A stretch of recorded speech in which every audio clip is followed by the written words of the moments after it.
Anyways, this is a topic that I've touched upon briefly on my old channel, but in the spirit of pumping out content, let's talk about reclaiming masculinity. You're looking at the toughest. The toughest musician in hip-hop history has finally mastered the art of the MP. Rather, this is more of a self-reflective video, so this sort of topic is more reflective of me and my experience, and sort of like telling my basically spitting game that I wish 16-year-old me had. So, to briefly describe how I acted, I don't really know the term for this. There's many terms for the way I was. Some call it indie kid, e-boy, skater boy, I'm not like other guys, however you want to coin that term. But I basically was acting in this way when I was a youngin'. I'd say 16 years old. It was like peak, like rock bottom.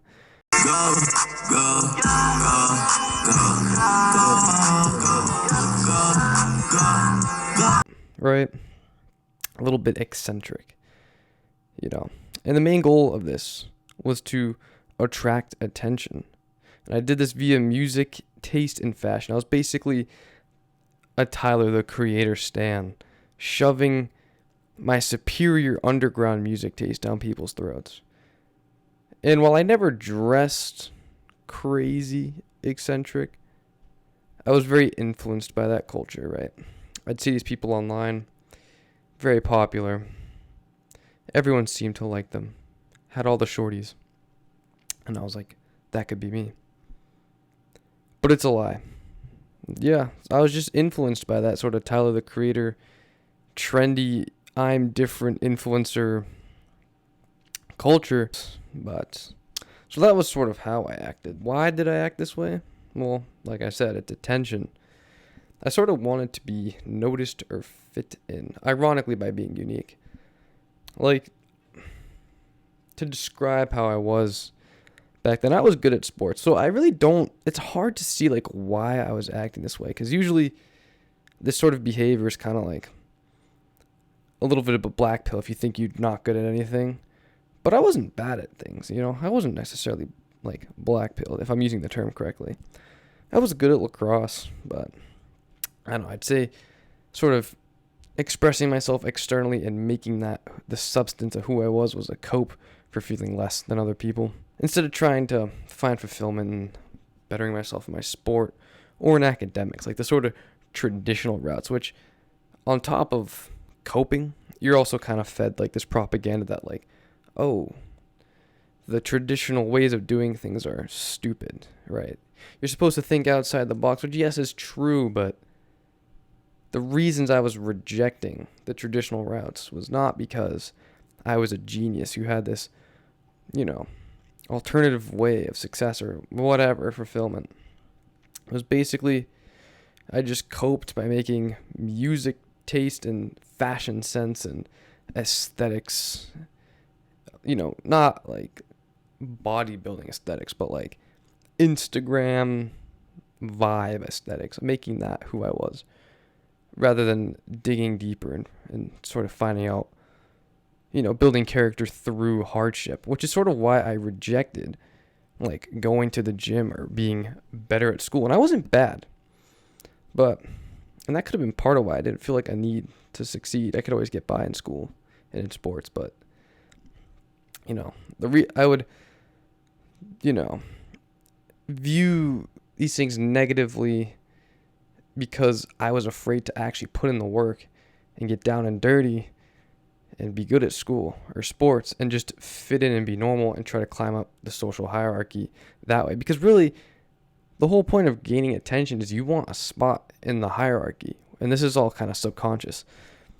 But whenever I would have to stay after school and study because I sucked at math sometimes, instead of actually getting gritty with it and doing my work and putting in the hours on Khan Academy, I would just cope and say, school's for nerds, right? Or instead of being like, you know what, man, I got to take my game to the next level. I got mad stick skills. I can dangle for days. I can rip shots, but I'll be getting knocked off these ground balls. I'm not being a dog in practice. Let me hit the gym. No. Gym was too hard and too uncomfortable. So that was for dumb jocks, right? And that was my cope. Not to say that good grades and athletics make you who you are or fulfill you, but I think my lack of desire to excel in these areas and to choose these flamboyant and external areas, i.e.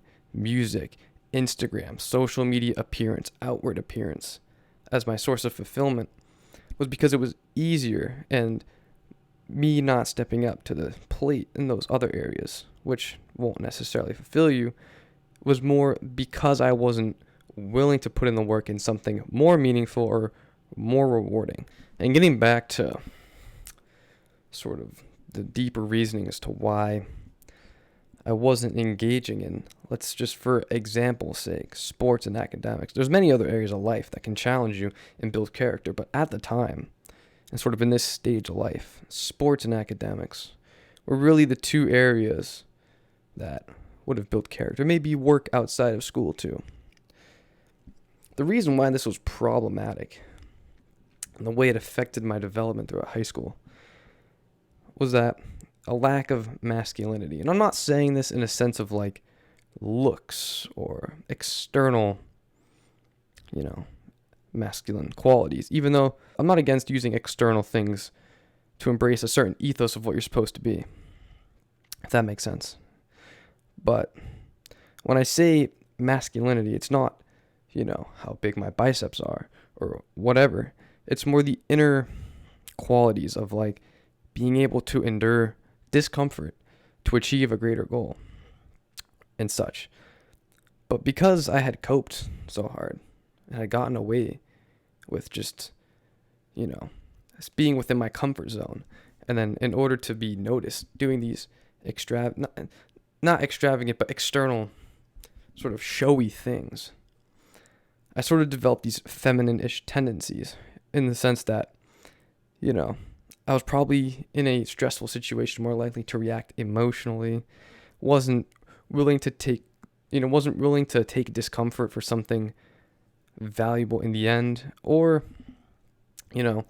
probably made me develop more of a like follower and like not leadership role. And understandably, you're not going to be the leader in every situation, right? In life, sometimes you have to know your place and work accordingly. But I feel like developing as a young boy into a man, I think it's very important to like have experience taking a leadership role, whether it be on a sports team, in a school club, or at your job, like whatever it is. Like it's important to have experience and a desire to be a leader. But because I'd sort of just basically indulged in the easy, sort of looked for the easy way out, and just was only willing to stay within my comfort zone,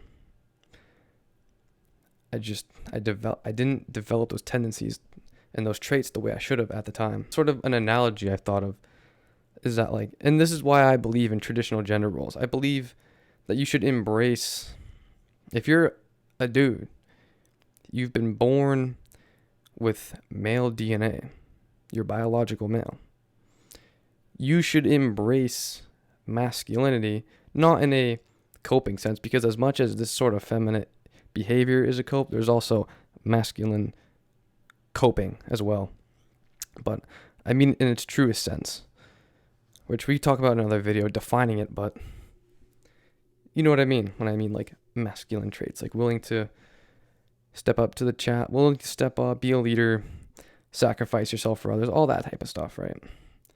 If you don't embrace that, it's as if like basically there's man and there's woman. A race car cannot be a concrete truck, no matter how hard it tries, right? Like if you're a race car and you're like, you know what, man, I'm going to turn my race car into a concrete truck and we're going to start a concrete company. It doesn't matter how many modifications you add to it. It'll never be a concrete truck. If you're a man and you don't embrace masculinity in its true sense,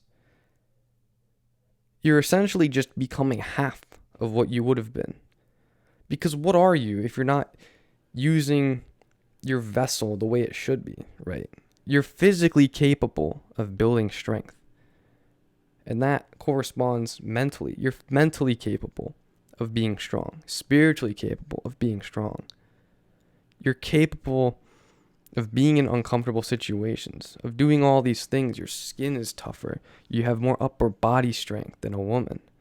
You have all these things that distinguish you from a woman, that suit your role.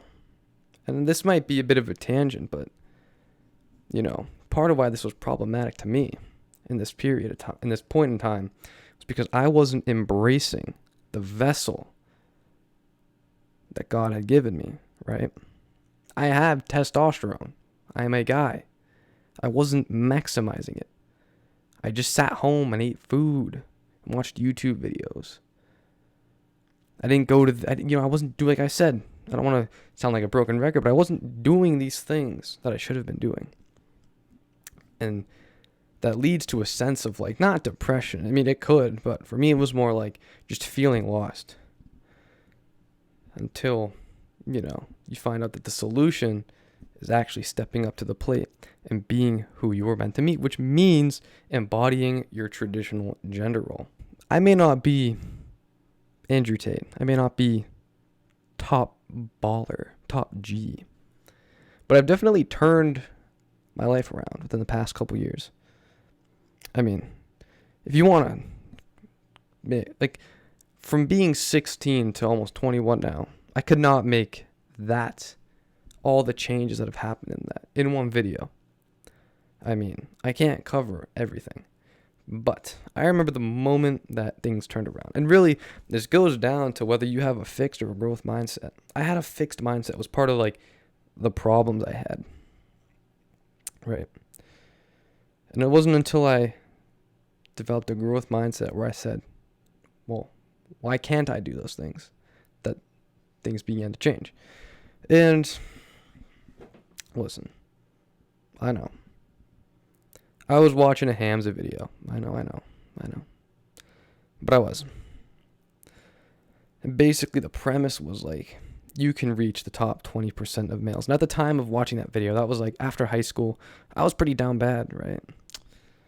This was before I became a Christian and everything, so I was damn, I want some shorties. But I was really skinny. I had no muscle. I was getting skinny. Wasn't really taking, I wasn't unhealthy, but the boy was no stud, right? I don't know, I just wasn't, I was healthy, active, but I really wasn't I wasn't maximizing my potential. I hadn't conquered those barriers that I had, those self-limiting beliefs. Basically, the premise of the video was, he was just talking about how most guys don't do self-improvement, they don't compete, they're not diligently and consistently trying to improve their life in every area. And he just sort of said literally, if you just lifted weights, focused on your career and all these things and your purpose and whatnot, you would literally climb the ladder. And I could just be butchering the message of that video. And I think the whole premise of it literally was just to get Tinder matches, but it was the wrong video to watch, but we came out better from it. And I just remember that switch flipping in my head, and I was like, why am I not trying? Why am I not competing with other guys? Because it's not always about comparing yourself, but it sort of is, right? It's competition. You can be in competition with people in your job and in all these areas of life and not be stepping on them. There's such thing as healthy competition. It's natural for us to compete. And I just decided, you know what? That video flipped a switch. Why am I not competing? What's stopping me? And it was just me. So, sort of how I turned this around, there's a few things I've done. The first thing ever was the gym. I'd always been skinny. I'd always coped and been dude, gym's for jocks, blah, blah, blah. Sort of being haha, you're a meathead. Meanwhile, I was a stick. But then I was you know what? I'm going to go to the gym. Now, I had been working out, but I was mainly just doing push-ups and stuff just to stay active during COVID and whatnot. But I was you know what? It's time to go to the gym. And I did. I started, didn't know what I was doing. First time I went, I had a panic attack because it was very uncomfortable. I didn't know what I was doing. I'll admit it, guy. Boy was wheezing. I was like freaking out. And I also was just like, there was just a lot weighing on my mind at that time. But I went home. It was horrible. And then I was like, going back the next day. And at this time, I also started watching like mad David Goggins. I'm tied up. Dude, I think I read Can't Hurt Me at this time. Life-changing book. David Goggins, like, listen, am I going to go out and run till my shins break? No. But I think having a little bit of David Goggins influence was the thing I needed at that time. So anyways, I start going to the gym, start getting better, start understanding the lifts, the splits, blah, blah, blah. And I start putting on size. And that was the first time I've ever done something that I thought, like, that was uncomfortable, that I did it, whether I felt like it or not. I was consistent with it enough to make a lot of progress. And that was huge, like, first steps into becoming more masculine. Now, a lot of the gym, I'll make another video about, like, the unhealthy side of the gym and gym culture and whatnot. I'm not against it, but I had my run-in with, like, body dysmorphia and then just caring so much about aesthetics and whatnot. But that could be a whole nother video. Overall, gym and working out and just sort of doing it for the sake of, obviously having a goal in mind, like I wanted to bulk and blah, blah, blah. But beyond that, just shattering self-limiting beliefs, doing something that I never thought I could do. I never thought I would be, like, good at benching. I never thought I would grow my arms. Like, I just never thought that would happen. And then, years later, you look in the mirror and you're like, damn, like, I did that. So that was the first thing. And then, throughout time, like, I started working construction and, it's nothing crazy. It's not a monumental accomplishment by any means, but, it's not comfortable sometimes. I was not that good with heights, but framing houses, you got to be good with heights. And so there's been times where, like, I think that's definitely also helped molding me into who I am, or just into a more manly character and just self-development, right? Facing fears, getting out of your comfort zone, being in situations where it's like, whoa, this is actually dangerous, but it's also fulfilling. Waking up at 5 a.m. It's freezing cold in the wintertime, but doing it anyways, then going to the gym after. All that physical grit is what I needed. And so that helped. And then just as of recent, it's been, and since then it's been trying to embrace a masculine ethos, not to confuse this with, like, coping, because, like I've said, if, the whole effeminate qualities and being unique and different was a cope, you can make masculinity a cope, right? But I mean this in, like, the true sense. Embracing the ethos, like the spirit of what it means to be a man. Like, what I mean is, like, pausing before you talk, little things, stoicism, not reacting super emotionally when something hard happens, taking it, responding, not reacting, little things like that embody sort of a more masculine ethos. And then in the deeper end of the iceberg, like, as of recently, it's become, like, learning how to be of service to others, right? And just sort of figuring out how you can, finding little times where you can be helpful to other people around you, especially people who need the help, like your mother, people who are in need, whatever, just making yourself useful and of service to other people. Because I know if I mentioned it briefly, but, over the years I've become to the faith of Christianity, and because of that, Christ becomes your role model. And the ultimate form of man. He's the ultimate man, the perfect man. And he was a sacrifice. He sacrificed himself for us. And so it's sort of, it's like a role model to, like, sacrifice yourself for other people. And then getting later on to life, like having a family, working hard, sacrificing your time and your comfort to provide for them and all that. That's sort of recent. But, all of that I've just said is how it turned around. Growth mindset and embodying what it truly means to be a man, not in this coping, egotistical way, but in its true sense. I don't know if that made sense, but that was the video.